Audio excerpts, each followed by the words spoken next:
Thân chào cả nhà, không nên xem chùa đâu đó. Nhớ đăng ký, like, comment để ủng hộ tin nha. Bé gái 6 tuổi bị bạn cùng chơi lạm dụng. Cô bé tỉnh táo suốt toàn bộ quá trình và vẫn còn sống sót. Nhưng kết quả rất tệ. Bởi vì hung thủ chỉ là 4 đứa trẻ cùng làng. Nhưng kết quả của vụ án này không vậy mà kết thúc.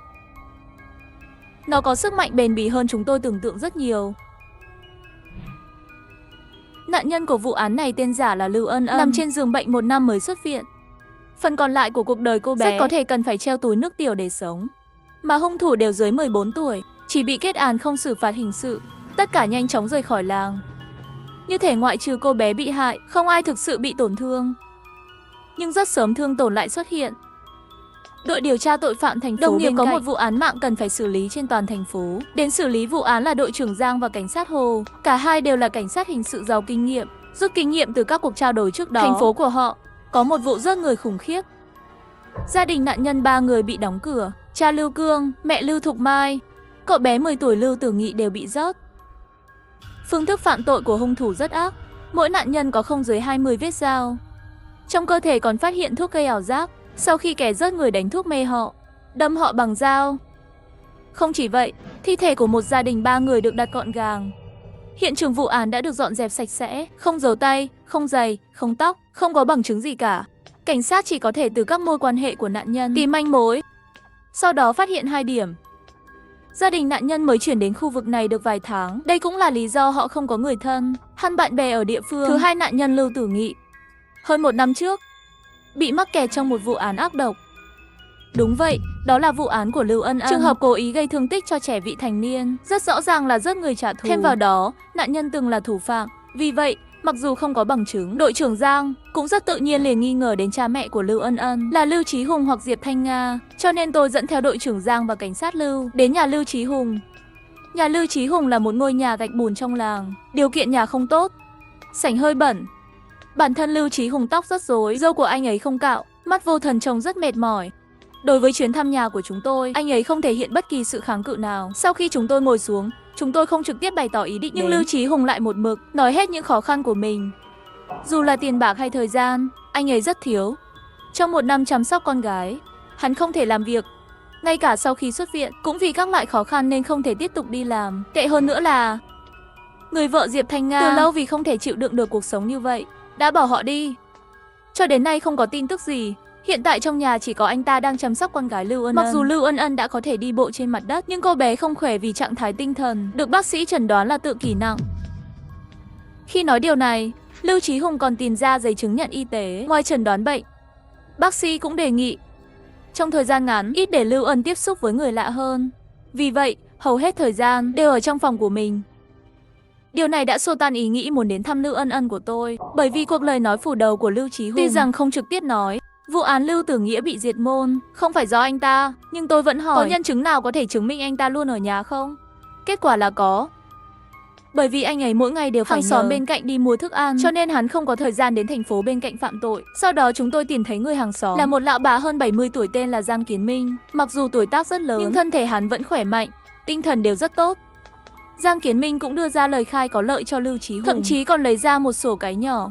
Bên trong ghi lại chi phí mỗi ngày mà ông ấy mua thức ăn cho Lưu Chí Hùng. Dưới bằng chứng của ông ta, về cơ bản có thể kết luận Lưu Chí Hùng hiểm nghi không lớn. Nhưng Diệp Thanh Nga thì sao? Sự biến mất của bà ta có thể là trọng tâm của cuộc điều tra, nhưng vẫn chưa kịp để chúng tôi bắt đầu tìm kiếm bà ta thì lại xảy ra chuyện rồi. Xảy ra chuyện lớn, thị trấn xảy ra một vụ án mạng. Chúng tôi chạy thẳng đến hiện trường vụ án. Bản chất của vụ án mạng này rất ác liệt. Kẻ giết người đang ở giữa ban ngày, cắt cổ một đứa trẻ 12 tuổi. Thời gian xảy ra án mạng là 4:30 chiều. Hiện trường vụ án ở trên đường gần một trường tiểu học. Lúc đó có rất nhiều học sinh đi lại. Nạn nhân tên là Từ Văn Hoa, học người bị hại khi đó không ở một mình. Bên cạnh còn có 2 bạn học. Theo phóng viên, hung thủ là một phụ nữ, hắn mặc đồ kín mịt từ trên xuống dưới và đeo khẩu trang. Hắn không nhanh không chậm tiếp cận Từ Văn Hoa, luôn đi gần sau lưng cậu bé, sau đó lấy ra một con dao trái cây từ trong túi. Từ Văn Hoa căn bản không có cơ hội phản ứng lại. Hung thủ làm tất cả những điều này và nhanh chóng bỏ chạy. Khi xe cứu thương đến, Từ Văn Hoa đã hết hơi thở rồi. Bên đường có rất nhiều video giám sát, toàn bộ quá trình đều chụp lại. Hung thủ gây án không khác mấy so với mô tả của phóng viên. Chúng tôi cũng nhanh chóng tổ chức đi theo con đường trốn thoát của hung thủ để bắt hắn. Mặc dù không chụp được khuôn mặt của hung thủ, nhưng rất có thể hắn chính là Diệp Thanh Nga đã biến mất. Vậy thì chẳng có gì bất ngờ về người hại nạn nhân Từ Văn Hoa. Hơn 1 năm qua, Thủ phạm trong vụ án của Lưu Ân Ân. Đội trưởng Giang đã vò đầu bứt óc đến mức tóc muốn rụng hết. Tôi đã thông báo cho mấy gia đình đó rồi. Không ngờ cha mẹ chúng lại không cảnh giác chút nào. Không ngờ hung thủ lại táo tợn như vậy. Tôi cũng nhanh chóng lấy thông tin của hai gia đình còn lại. Điều tra lại, một trong số hai gia đình đã tràn đi tỉnh khác nên tôi sẽ không đề cập đến. Cuối cùng chỉ còn một gia đình ở lại huyện. Một trong những hung thủ đã làm tổn thương Lưu Ân Ân vào thời điểm đó. Tên là Diệp Gia Văn, năm nay cũng 12 tuổi. Học lớp 6 ở một trường tiểu học khác. Sau khi xin chỉ thị từ lão Từ, tôi bảo hai đồng nghiệp đợi ở gần nhà Diệp trước, ngăn chặn hung thủ xuất hiện bất cứ lúc nào. Dự án huy động rất nhiều lực lượng cảnh sát vây hãm dưới đường phố. Chỉ mất 3 tiếng. Hơn 7 giờ tôi đã bắt được hung thủ, kẻ giết người của Nhiên. Chỉ là khi bị bắt, có một chi tiết nhỏ là Diệp Thanh Nga không phản kháng, thay vào đó là cười ha hả. Kỳ lạ hơn nữa là, trong vụ án của Từ Văn Hoa, phương thức phạm tội thô bạo và tàn nhẫn của Diệp Thanh Nga và hình ảnh của kẻ giết người trong vụ án trước không tương đồng. Bởi vì cha mẹ của Lưu Tử Nghĩa không chừng đã biết Diệp Thanh Nga muốn để gia đình Lưu Tử Nghĩa dễ dàng mở cửa và đánh thuốc thành công cho họ. Việc này quá khó để thực hiện, cũng không phải là không thể, nhưng chắc chắn sẽ mất rất nhiều thời gian và kiên nhẫn. Ví dụ như bạn thay đổi gương mặt của mình, hoặc thậm chí làm quen với nhau. Dù sao đội trưởng Giang cũng phân tích đi đến một kết luận, khả năng cao là người quen phạm tội. Vì vậy, hoặc là hai trường hợp không phải là cùng một kẻ giết người, hoặc là có nguyên nhân gì đó buộc Diệp Thanh Nga phải làm như vậy. Cho nên hắn mới bất đắc dĩ, chỉ có thể dùng cách giết người trên đường phố này, hoàn thành trả thù, bởi vì phương pháp giết người này không có nhiều khả năng trốn thoát. Sau khi giết xong Từ Văn Hoa, muốn tiếp tục trả thù những hung thủ đã làm tổn thương con gái cô ta gần như là không thể. Nhưng còn hai gia đình nữa. Nếu cô ta là kẻ giết người, vậy điều gì khiến cô ấy cảm thấy mình không có thời gian? Nếu cô ta không phải, vậy thì còn có một kẻ giết người khác. Tất cả điều này phải có câu trả lời trong cuộc thẩm vấn Diệp Thanh Nga. Khi ngôi sao băng kỳ lạ đó bay qua bầu trời đêm, nhớ đăng ký, like, comment để ủng hộ team nha. Tất cả những người nhìn chằm chằm vào ngôi sao băng đều phát điên. Họ thì thầm như điên. Nữ oa và trời là trái đất là nhà tù. Đài quan sát khí tượng thủy văn quốc gia một tháng trước đã đưa ra một thông báo, ngày 29 tháng 8 sẽ có một trận mưa sao băng lớn. 4 chuyên gia leo núi quyết định leo lên núi Côn Luân để xem. Một trong 4 người đó là bố tôi. Đêm muộn ngày 28, tôi nhận được điện thoại từ bố tôi. Trong giọng nói của ông ấy có một nỗi sợ hãi và run rẩy không thể che giấu. Con trai, bố không về được rồi, con đừng đến tìm bố. Phải nhớ, đừng đến tìm bố. Ngoài ra còn có tiếng hét điên cuồng của con người ở phía sau. Tôi hỏi bố tôi chuyện gì đã xảy ra, nhưng lại nghe thấy tiếng điện thoại rơi xuống đất. Rồi bố tôi hét lên điên cuồng. Tôi chỉ có thể nghe thấy một câu nói mơ hồ như này: nữ oa và trời là thật, trái đất là nhà tù. Sau đó bất kể tôi gọi thế nào, bố tôi cũng không trả lời. Sau đó tôi nhận được một video mà bố tôi gửi cho tôi. Trong video có thể nhìn thấy rõ thiên thạch trông như thế nào trước khi đi vào bầu khí quyển. Trong đó còn có mấy thiên thạch nhỏ. Và sau vài giây, lẽ ra phải đi qua và cọ sát với bầu khí quyển, sản sinh ra thiên thạch phát sáng ở nhiệt độ cao. Vậy mà nó lại phát nổ khi đến gần tầng bình lưu, biến thành những khối thiên thạch nhỏ. Có vẻ như một thiên thạch đã đâm vào một cái gì đó rất cứng. Video kết thúc ở đây. Tôi đã xem đi xem lại video này, đảm bảo tôi không vì mắt hoa mà nhìn nhầm. Thiên thạch đã đâm vào một số loại vật thể trong suốt tồn tại trên bầu trời. Một cái lạnh thấu xương ập đến với tôi. Trên bầu trời trái đất có những gì? Đội cứu hộ lập tức thành lập. Chỉ huy Lục Phong là quân nhân, còn tôi tham gia với tư cách là một thành viên trong gia đình. Chúng tôi dựa vào định vị vệ tinh đến vị trí bố tôi và những người khác ngắm mưa sao băng, đánh giá bằng những dấu chân lộn xộn xung quanh. 4 người bọn họ rất có thể đã trượt chân, rơi từ trên xuống, theo dấu vết để lại trên tuyết. 10 mấy phút sau, đầu tiên chúng tôi ở trên một sườn đồi tương đối bằng phẳng, tìm thấy bố tôi. Xương trên người ông ấy gần như bị gãy hoàn toàn, thân thể đã bị đông cứng đơ, không còn thở nữa. Tối nay tôi đã chuẩn bị tâm lý rồi, nhưng khi tôi nhìn thấy thi thể của cha tôi vẫn cảm thấy một cảm giác khó tả. Thực sự rất buồn, nhưng tôi nhanh chóng bình tĩnh lại, bắt đầu kiểm tra đồ đạc của bố tôi. Tôi phải tìm ra nguyên nhân cái chết. Tôi chợt nghĩ đến cuộc điện thoại tối qua. Bố tôi nói ông ấy không về được. Có thể thấy lúc đó ông ấy đã biết ông ấy nhất định sẽ chết ở đây, và ông ấy liên tục bảo tôi đừng đi tìm ông ấy. Tại sao lại như vậy? Ở đây có gì đáng sợ? Nhưng với những gì ông ấy biết về tôi, ông ấy biết tôi sẽ đến tìm ông ấy. Vì vậy tôi đoán ông ấy nhất định sẽ để lại cho tôi manh mối gì đó. Nhưng tôi đã tìm khắp người ông ấy, chỉ ở bên trong của bộ đồ giữ tìm thấy một tờ giấy nhào nát. Mở ra xem, phần trên của tờ giấy bị xé mất rồi, phần còn lại là chữ viết tay rất lộn xộn. Viết cùng một câu: đừng điều tra, nhanh đi đi.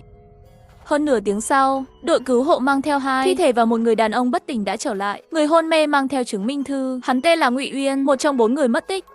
Bây giờ anh ấy đang trong tình trạng hạ thân nhiệt. Mặc dù đã được xử lý sơ cứu, nhưng vẫn rất nguy hiểm.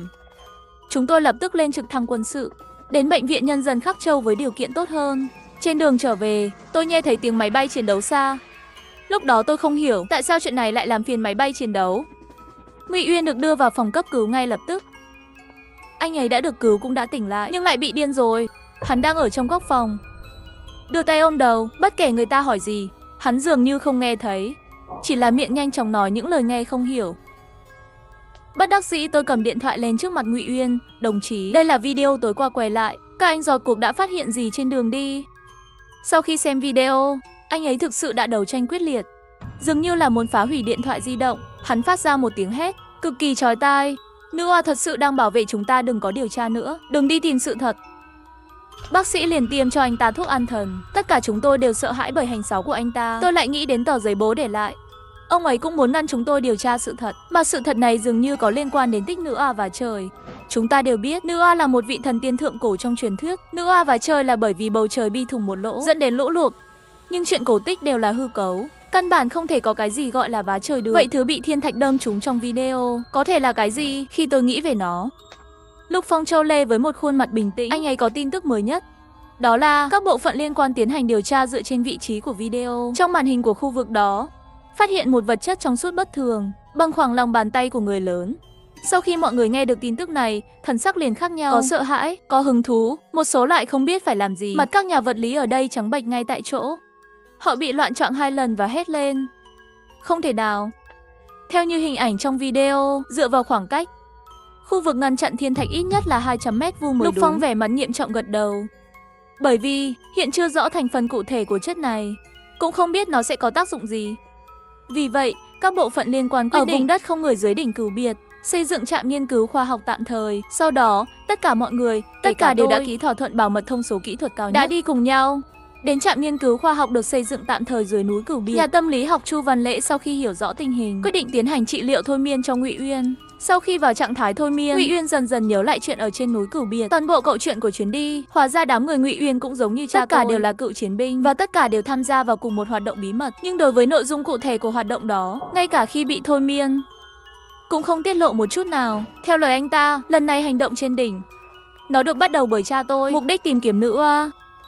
Bởi vì mấy người bọn họ đều tin tưởng thần thoại truyền thuyết đều là thật, thần tiên đều tồn tại. Đó là lý do họ đi leo núi khắp đất nước, Thiên Đài Sơn, Đông Phúc Sơn, Ly Sơn. Chờ đã, trong những truyền thuyết này, nơi nữ oa có thể xuất hiện, họ đều đi hết rồi, nhưng cũng thất vọng. Tại sao lại tin chắc rằng thần tiên tồn tại? Lúc này, Ngụy Uyên tỏ ra vô cùng sợ hãi và bất an. Chu Văn Lễ đành phải tạm thời từ bỏ vấn đề này. Hơn nửa tháng trước, cha tôi bí ẩn liên lạc với đám người Ngụy Uyên, nói rằng cuối cùng ông ta đã tìm thấy một số manh mối hữu ích và câu trả lời nằm ở đỉnh núi Cửu Biệt. Khi được hỏi về những gì đã xảy ra vào tối ngày 28, Ngụy Uyên đột nhiên kịch liệt co giật. Rồi hắn mở to mắt, không do dự, chèn ngón tay vào ổ cắm bên cạnh. Tất cả những điều này xảy ra quá nhanh, chúng tôi không kịp phản ứng. Ngụy Uyên toàn thân co giật nhìn chằm chằm vào chúng tôi, vẻ mặt vô cùng đau đớn nói: con người không thể chấp nhận sự thật. Nữ oa đang bảo vệ chúng ta, đừng điều tra nữa.